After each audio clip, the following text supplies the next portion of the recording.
గీత దాని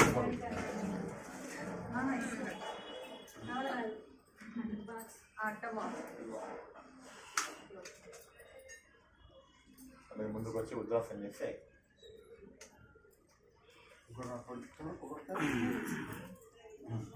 అది తర్వాత నాకు టైం అవుతుంది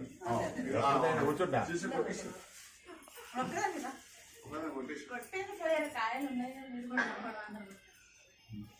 బయట దీపాలు పీట కలసం కొద్ది కొద్దిగా కదిలించండి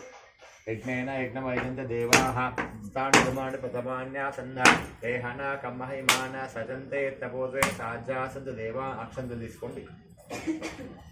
కదిలేసే స్వామి మంత్ర విధానం వెళ్ళిపోతారు కాబట్టి పిలిచినప్పుడు రమ్మని నమస్కారం చేయండి చెప్పండి మమ ఇష్టకామ్య సిద్ధ్యర్థం రమా సహిత సత్యనారాయణ స్వామి దేవత క్షేమాయ పునర ఆగమనాయ చ పిలిచినప్పుడు రమ్మని స్వామికి మంచిగా నమస్కారం చేసుకోండి పెట్టండి ఇట్లా పెట్టండి అమ్మ మీది పెట్టిన పండు ఏదమ్మా మీది పెట్టిన పండు దిగండి ఇది మీద అమ్మ మీది పెట్టిన పండు తీయండి కొబ్బరికాయలు తీయచ్చు అవి పర్లేదు ఉండని మనం మనకి ఇబ్బంది కుడివైపు కండువా